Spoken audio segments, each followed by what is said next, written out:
Hi, everyone. Welcome back to the Alternatives Podcast. Today, we are going to be talking about finding rest in the unrest. And I can't think of a more pertinent topic right now with our world the way it is and what is happening. And so for today, we thought of having Lynette Fuson. She is the women's director at Emmanuel Faith. She's also a mom of 4 boys. Married to a Navy chaplain. Can you understand why we asked her to come speak about finding rest in the unrest? I just named 3 great reasons. So, and not to mention, she's a wonderful woman, very vulnerable, would love to speak and share and help people. I remember my first meeting of Lynette. Our kids were in junior high, and Lynette contacted me about a party that my daughter was going to, and would this be an okay party for her boys to go to? And that was a great conversation. Moms that can do that with each other really can be very vulnerable, because we want to have, obviously look out for our kids and have a trusted friendship with other moms to know that we're raising our kids the same way. So I appreciated that. That's a little side note. But Lynette, can you tell us a little? And I guess the party was good, but our kids were raised and they're awesome and they all love the Lord. So that's can you tell us a little bit about yourself? Yeah, Tammy, and it's fun to hear that memory, because that put me at ease. And even just thinking about this topic of rest, as a mom, we worry about our kids and what are they getting into. And as a mom who was a few steps ahead of me, that was such an encouragement at that time. So yes, I have 4 boys. My twins are 23 and one of them is married. And so I have a daughter-in-law, Jamie, who's just an absolute delight. And she's married to Mark, and his twin, Eric, is also dating an amazing young woman named Katie. And then my son, Stephen, is 20 years old and is a student at Grand Canyon University. And then my youngest, Zach, is a student at Classical Academy and just going into his sophomore year. And they're fabulous. They are full of energy, and we just have absolutely loved raising 4 boys. My husband is a Navy chaplain, and so a lot of uncertainty, especially in this season, and I'll probably tell you a little bit more about it later, but he was on the Teddy Roosevelt aircraft carrier, which people have heard about recently in the news, and so he just got back from a deployment, and we're really, really grateful to have him home and looking forward to some rest as a family. As far as work goes, I work at Emmanuel Faith. I'm the women's director there, and just love pouring into people, and especially women. I love that. So good. Yeah, so you have a full life, and so you have had a lot of experience with this topic, and totally the reason we asked you to come on here. And can you talk about what is rest, and is there more to it than just sitting down and watching TV or sleeping, or, can you speak a little bit into that? Yeah, it's a great question. It's something that I have definitely had to really think about, and does not come natural for me. I know that there are different personalities. Some people are more introverted and some are more extroverted. Our family is very high energy and very extroverted, and both my husband and I are firstborns, and then with twins being our oldest, we have 2 more firstborns, and so we pretty much don't stop. And so the idea of rest has been something that we have to be very intentional about. And as I've thought about it, I've realized that rest is not just a physical thing. It's not just taking a nap. But rest is having, I even looked up the definition. I was curious what, Webster said, peace of mind or spirit, free of anxiety. If you think about music, a rest in a musical score is a pause, time to take a breath. And so those are some definitions that I thought, wow, that really kind of puts things in perspective as to what rest is. It's not just physical. It incorporates our entire being. It's emotional and relational and spiritual and mental. So there are a lot of things about rest that are not just physically stopping and taking a nap. I love that because we think so often like, oh, I slept for a full 8 hours every day this week, I should be fine. When in reality, like, that is a part of it, but not the full thing. Can you talk a little bit into what rest is not? Yeah, rest is not, as I mentioned, just a physical thing. Rest is figuring out how to slow down, how to not be consumed with worry or anxiety. Something that was hard for me to realize, and when I finally grasped it, it was so freeing, was to realize that rest is not laziness. Because I think as a high achieving person, I want to achieve, I want to perform, I want to do things for other people and make sure that I'm liked in that process. And so I somehow equated rest with laziness, that, oh no, I can't take a nap, I can't slow down, because then somehow I'll be perceived as being lazy. And yet rest is not laziness. Rest is an opportunity for us to slow down and refresh and be able to be the best that we can be for the sake of other people and for the sake of ourselves. Because when we are exhausted, especially as women, we're not really very fun to be around. I think my kids could attest to that. I was listening to a podcast and they were talking about this idea of rest, and they were saying, like, they were using the analogy of, like, when you're on an airplane and the I forget what it's called, but the bag that deploys, like, they always say, like, do yours first and then help somebody else.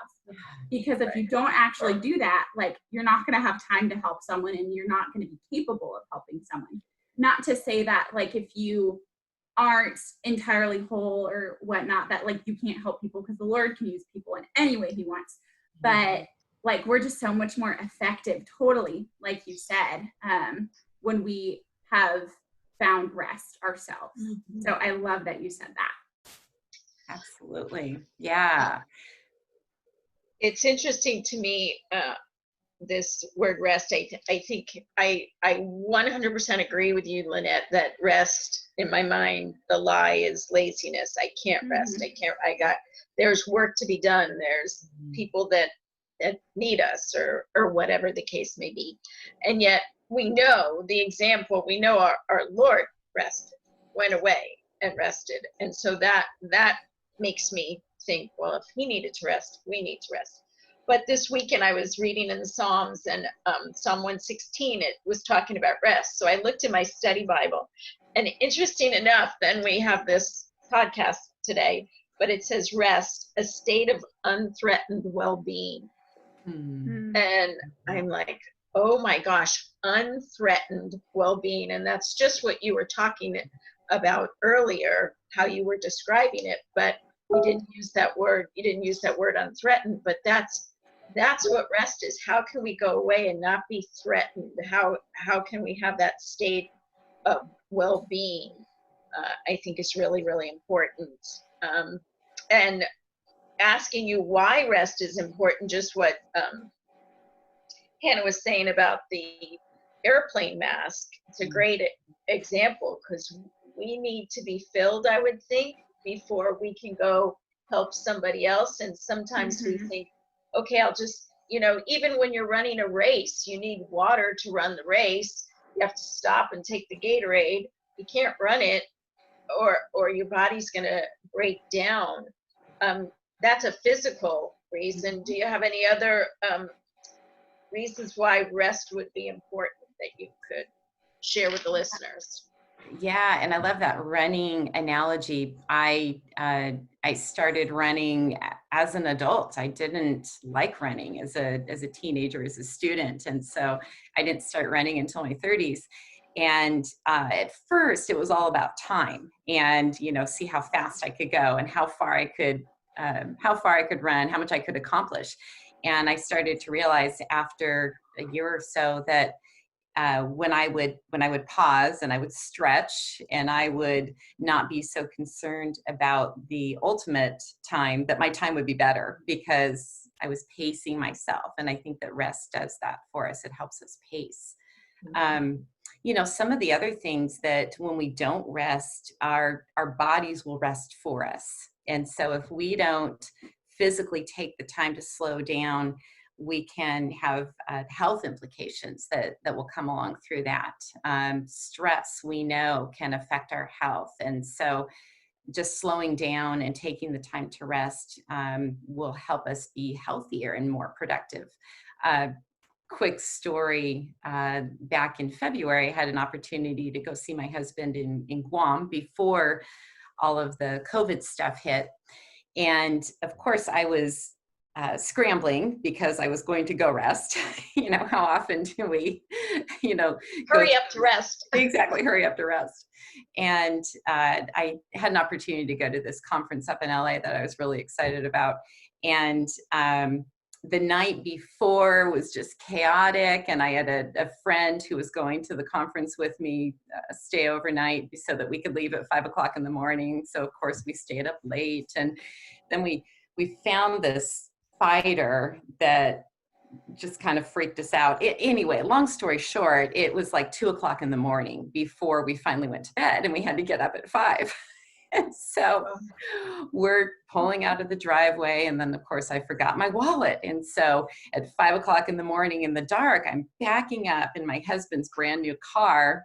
And all of a sudden, thump, I ran straight into our brick mailbox that's right down on the street. And it was such a picture of, oh, okay, I'm exhausted. I'm hurrying. And so what comes from being exhausted and hurrying is bad decisions and a lack of judgment. And so that was just a good picture of what happens when we don't rest and why rest is so important. So, some of the other things that I think about, as we talked about earlier, is that rest is important because it can help us to be better parents, better spouses, better friends, better coworkers. When we rest, we can think more rationally. We can think more clearly because we've taken the time to slow down and really think about the decisions at hand, rather than just making rash decisions that seem like the right thing to do in the moment. And so when we are rested, we're able to really think about all of the implications involved in whatever decisions it is that we're making. Sure, those are great. It's that taking a step away, having a fresh look at things versus being right in the muck and mire. Sometimes even with work, you're in a project and you step away and come back and think, what's going on here? You have a fresh look at how things should be. I think it also changes our perspective. When we are well rested, we can see things from multiple angles. Whereas when we are exhausted and just scrambling to do the next thing, we tend to see things from one perspective. And when we only see it from one perspective, we tend to make less good decisions. Sure. You named it earlier, one of the things, what inhibits us from resting? I know the idea of laziness could inhibit us. I think sometimes with that, the idea of laziness also comes pridefulness too. Like, I can bust through this. I can get this done. Family needs me. Staff needs me. Husband needs me, type of thing, which nobody needs an unrested woman. But what would you say inhibits us from resting? Oh my goodness, that's such a great question, and it's funny talking to you about this, Tammy. The illustration that comes to mind was when you mentioned pridefulness. That definitely got me right there. Our mutual friend, Nancy, I was texting her one night at midnight a few years ago, and she said, "What are you doing up so late?" And I said, "Oh, rest is overrated." And about 2 days later, I just ate my words because I was a train wreck. And so I think, you're absolutely right in that pridefulness can inhibit our willingness to rest. Some of the other things that come to mind are just the fact that it takes time. And I know I've always had a misconception of what rest really means in terms of how much time it takes, because my perceived definition of rest meant go and lie down in a quiet, peaceful place, and Side still waters. exactly, with tons of time to where no one's going to come knocking on your door, no one's going to bother you. That's the only way you can really rest. And so time is required for rest, but I think the reality of it is that rest can happen even when a lot of time is not available. But one of the things that inhibits us from resting is this idea of time. And it does have to be prioritized. It does have to be scheduled to some degree. I think some of the other things that inhibit us from resting are where we place our identity. And as you mentioned before, that issue of pride, if we see ourselves as these high achieving people, then somehow rest may communicate that we're lazy. It kind of, this cycle continues. Other things that can inhibit us from resting are kids and families and work and just all the things that need to be done. And yet, as we talked about earlier, if we do take the time to rest, then we probably will be more productive in the long run. Life in general is a challenge to rest. When do you do it? Yeah, you make me think of that that story that goes when you put the walnuts and then all the big things in first and then the little things and then pour it in with sand versus the opposite. And just perhaps rest should be one of the walnuts, one of the bigger things to prioritize in our weekly schedule. I think many of us look at the calendar, and if it's not completely full, we're not doing enough. So we can't have those times of just free time we have to fill. Absolutely. And that we have to really think differently about that. And as leaders, I think you leading so many people at the church, you have to be an example to that, because if they see you running ragged, then they think, okay, that's the example. Lynette set the bar, so I have to do that. And same thing with kids. The kids are looking at mom, your mother-in-law. Those young ladies look at us to see, how did you raise this young man? And so I want to be like you because you've raised him, and giving good examples as to pouring into yourself. Yeah, absolutely. And I think part of, kind of going back to your question at the beginning, we have to define what rest is, because rest does not necessarily mean that you have to lie down and take that nap. Part of the big discovery for me was a few years ago realizing that I am slightly ADD, and I tend to want to be active. And so in that, rest is not necessarily stopping, but to me, going for a run, my absolute favorite thing in the world is to go for a run on the beach. And that is extremely restful for me. And so I think the world defines rest as stop and don't do anything. Whereas I think really the definition of rest is, I love the fact that rest falls within the word restore.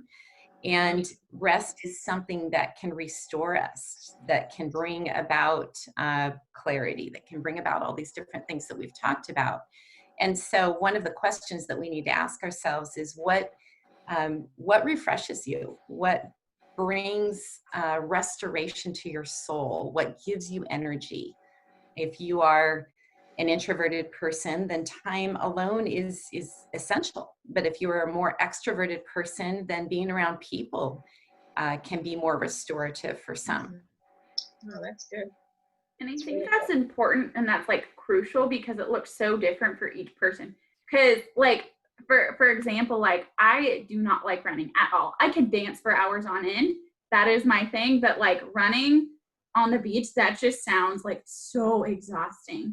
And so I think for people to recognize like, okay, like what is it in my life? Not what do my friends do, what does my cousin do, not my pastor or whoever or my mentor, but like what brings me rest and what makes me feel like at peace.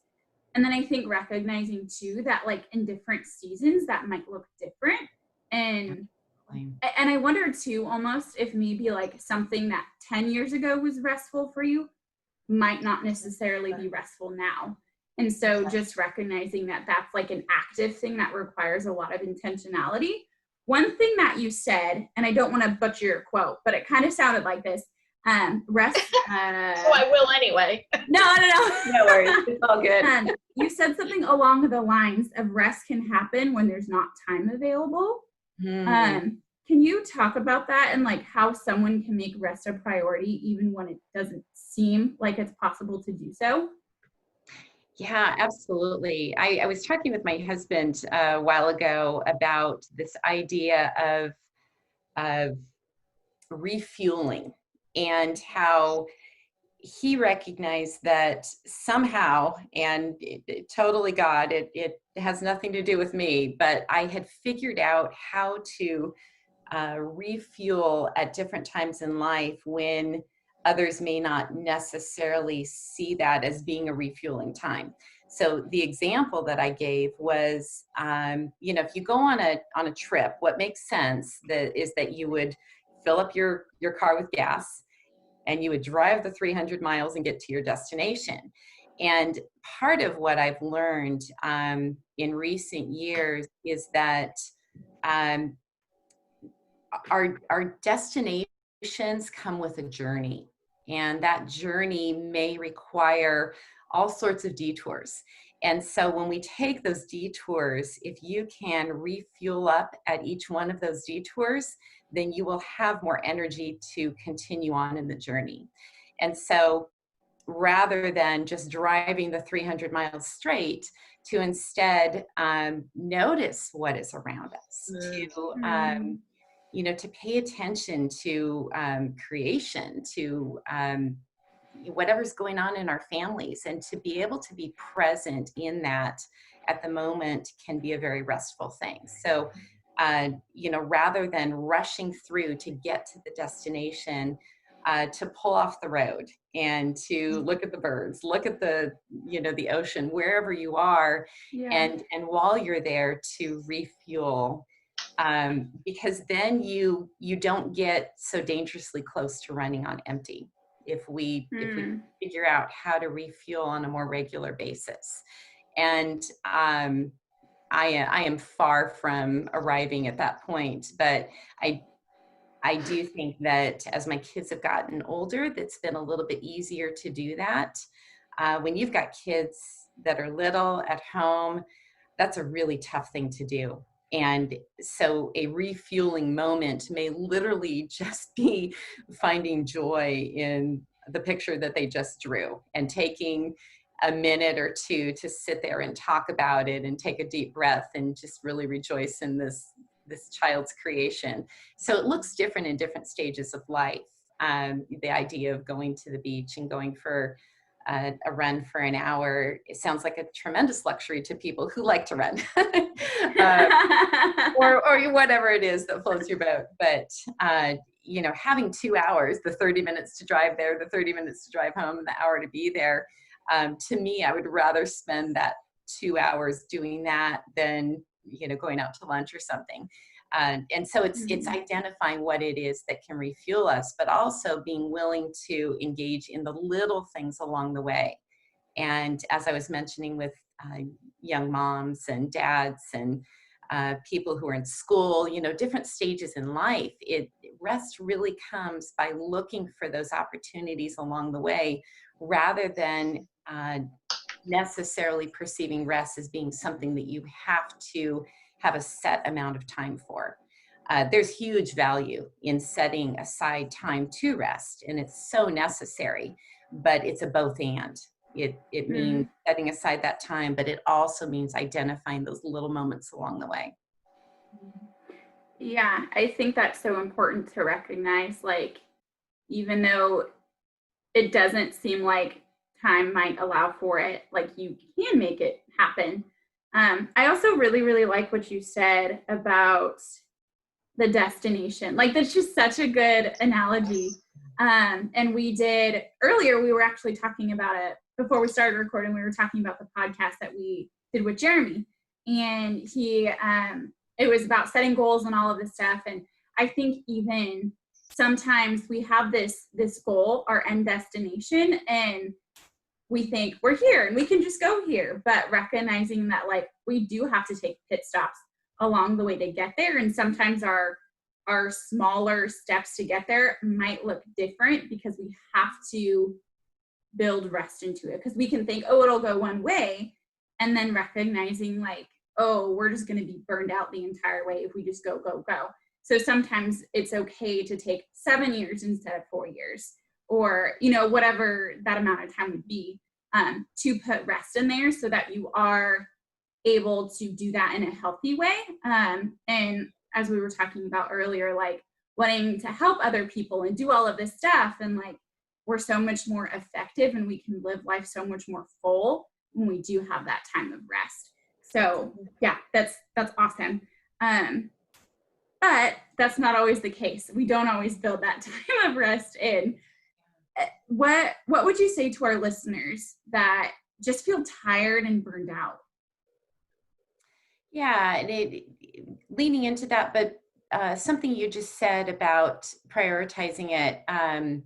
I think one of the things that my husband and I have figured out, and not everyone's married, not everyone has this ability, but one of the best gifts that you can give your spouse is that time to rest. And so my husband loves cycling. And if he has some time to go for a bike ride, then I prioritize that for him. And that's a way that I can love him. And likewise, he does the same thing for me with running or whatever it is. And so within our family networks or friendships, to encourage each other to do the things that we know restores the other person is a really healthy thing. And so that's one way that we can help each other if we feel tired or burnt out. The first thing that comes to mind with, especially in this COVID season, is you're not alone. I think most people right now feel burnt out on some level or another, which is difficult because in a time where life has slowed down in some ways, we may feel like we should feel more rested because a lot of people have had more time. And yet, because of the chaos of everything that's going on, I don't know about you, but I feel more frazzled. And I think that that's probably really a common feeling that people are having right now. And so I just want to encourage our listeners, you're not alone. This is a crazy season, and trying to find rest when you have everyone in your home, or you are alone because you don't live with anyone. And just being alone does not mean that you have more opportunity for rest. That can be very painful. And it can be almost more difficult to rest when you don't have others to interact with, especially if you really thrive on interaction with people and with relationships. Resting is not a selfish thing. As we talked about that earlier, I think just remembering that when we take the time to rest and refresh, we're actually giving a gift to other people. It brings clarity to our decisions. And so to remember that rest is not only for our benefit, but it is also for the benefit of others. So if you're feeling burnt out, you are giving others a gift by finding rest for yourself. Another thing that comes to mind is that rest does not have to happen over a long period of time. It can happen in short snippets. So just, give yourself grace, be gentle with yourself, and look for those little moments to rest. Those little moments that you say that, I think listening to you, sometimes it could be a greater amount of time, sometimes it could be a smaller amount of time. Earlier you said what brings restoration to your soul, and I was thinking, so what for me, what brings restoration to my soul, what fills me? Then later you talked about filling up at each detour, and I think that must be an intentional exercise for each of us to say, what will fill me at whatever I do, whether it's running on the beach, will that fill me so I will feel rested when I leave? Now, granted, some of us could be exhausted for a run, but it's that good rest. And then there's other times where we might think, oh, if I just do this, that will be considered my rest, but it really doesn't fill you.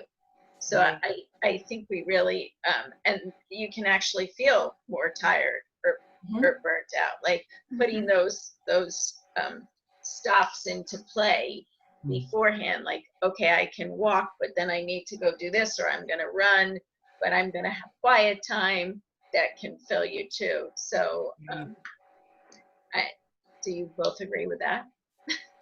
I do, and one thing that comes to mind, I keep going back to that nap idea, because I think that's kind of the perceived definition of a rest. Something that my husband does brilliantly that I just can't do, and yet for him this works so well. And as a Navy chaplain, he is he's been on this aircraft carrier, and so the days on the carrier are really, really long. They don't have a day off during the week, and they work, into the evening as well. And so even just getting sleep is a very, very difficult thing. And so one of the tricks that he's found is he'll make a cup of coffee, and he'll just down a cup of coffee, and then he will lay flat on his back for 15 minutes and take a power nap. And finding 15 minutes, it's not sustainable long term, but there are times in life where we physically need rest. And so to be able to, if you get to that point where you are so exhausted, then yes, taking a nap is a very important thing. But if you only have 15 minutes, well, set an alarm for 15 minutes and drink that coffee beforehand, and that will give you the energy that you need to keep going for at least a short period of time. So again, that's looking at your current situation and evaluating, what works right now in the moment, and not having these preconceived ideas that rest has to look a particular way. Right. That's good. That's good. Having said that, you talked about the season you're in and the season that the world is in right now, and it presents challenges. So could you tell us about a recent challenge that you yourself have overcome, other than some of the obvious that we've talked about, but do you have anything that you'd like to share? Yeah, and this is why I just had to laugh when you asked about this topic, because it was just so pertinent to my life at this time. 2 years ago, we found out that my mom had cancer, and started that journey of just walking through chemotherapy and all the doctor's appointments with her. And my dad had passed away 14 years before that, so she was a widow. And really a lot of the care for her rested on me and my brother. And so I found myself in a position where I just so desperately wanted to take care of my mom, but at the same time, I was a wife and a mom, and had a job. And so there was a lot of other things going on in my life. That was June of 2018. And for the next 6 months, just walked that journey with her. and yet the cancer increased and it kept going. And Tammy, I remember being at the hospital, seeing you and Pete right. there. And, you know, as we just kind of grieved where our parents were at. And it's difficult to watch your parents suffer. So we got to January of 2019, and I had signed up for this certificate program in spiritual direction. And this is something that I had experienced myself. I'd gone to a spiritual director, which is kind of it's not counseling, it's more sitting with another person and listening to God's voice in our own lives and looking at scripture. And it was just a real powerful thing for me. And so I felt like it would be a good tool in my own job and in my own life. And so I'd started this program and went to LA for a week for the first week of class. And it was at the end of that week that I got a call from my brother saying that my mom was not doing well and they were taking her into the hospital. And so I left the class a little bit early, went straight to the hospital and discovered that this would probably be her last week of life.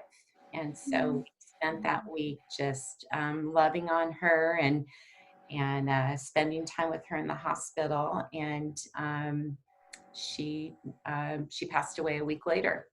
And so from there, it was a really difficult time. And I missed her. And yet I was so grateful for the time that I'd had with her at the end of her life. And I knew that I had been very present with her in her illness and was just thankful for that time that I lived here during that season. And from there, we moved into just the chaos of helping to care for my younger sister, who also needed a little bit of extra care, and just cleaning out my mom's house that she had lived in for 46 years, 2,500 square feet of 45 years of life. And so it was just weekend after weekend of deciding, what do we keep? What do we get rid of? You know, what are we going to do with everything here? Dealing with all of the financial and administrative needs that were all connected to this. So that lasted for about 2 months. And I found myself at the end of March then going back to this class. So we had online coursework in between, but we met in person every couple months for a week.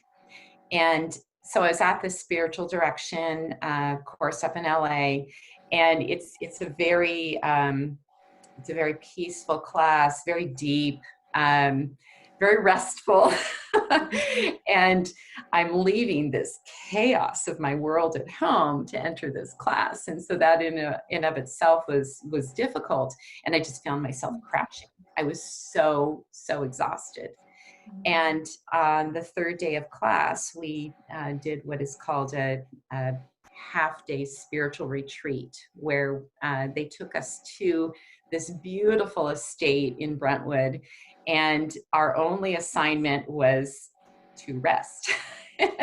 Sounds like a great school program, doesn't it? Yeah. And so in my, achievement mode, I had my Bible and my journal and some books, and I had my beach chair, and I thought, okay, I'm going to sit outside and I'm going to read for 4 hours, and I'm going to write and, be real productive. And they had encouraged us, if you want to lie down and take a nap, that's okay. I thought, why in the world would I ever do that? I don't do that.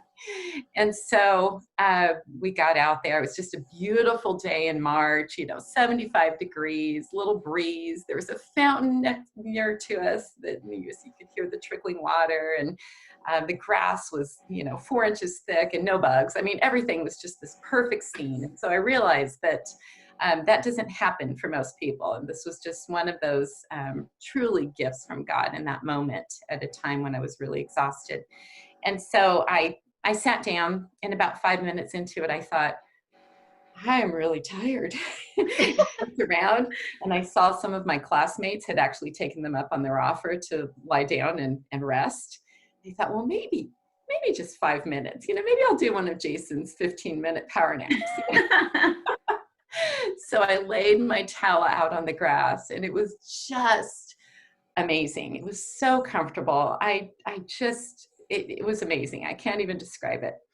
And I found myself falling asleep, and I realized it had been about an hour, and I kind of woke up partially, and I heard God just giving me scripture, and it was from Psalm 23. I will make you lie down in green pastures. I will restore your soul.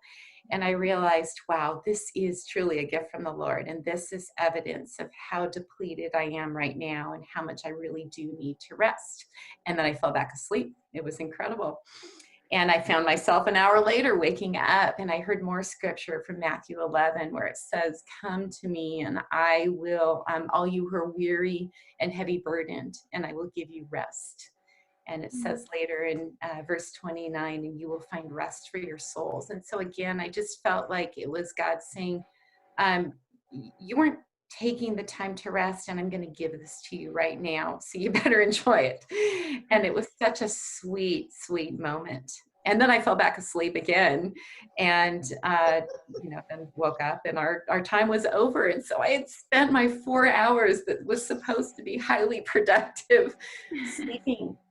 And yet, what an amazing lesson God had given me in showing me the value of rest. And I think that has been so pivotal in my approach to rest moving forward, because I haven't had another day like that where I've set aside 4 hours to sleep, but I have instead figured out, okay, I can't keep going at that pace. And so, how are you going to be intentional about this? How are you going to look for opportunities to take a detour, to notice the good things that are going on in life, or notice the difficult things and spend time talking to God about them, or spend time talking with a friend, or just sitting and being still. It says in Psalms, be still and know that I am God. That's a very, it sounds like a passive verse, but it's actually very active.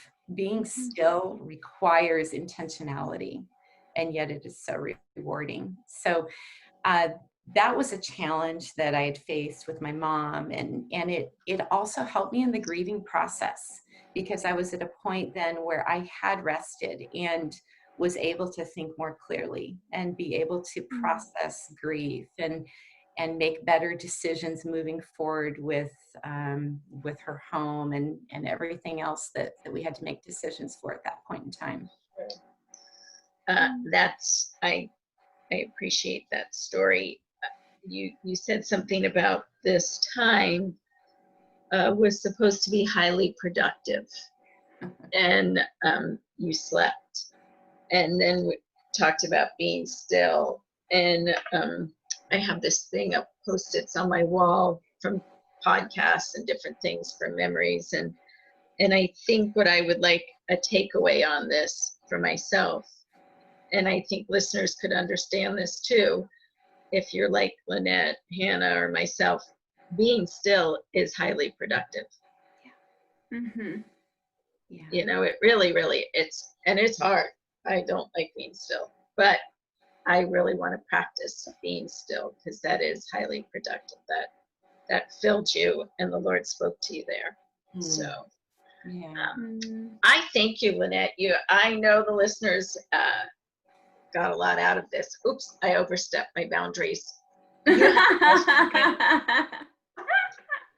I just can't be yes, still. I will.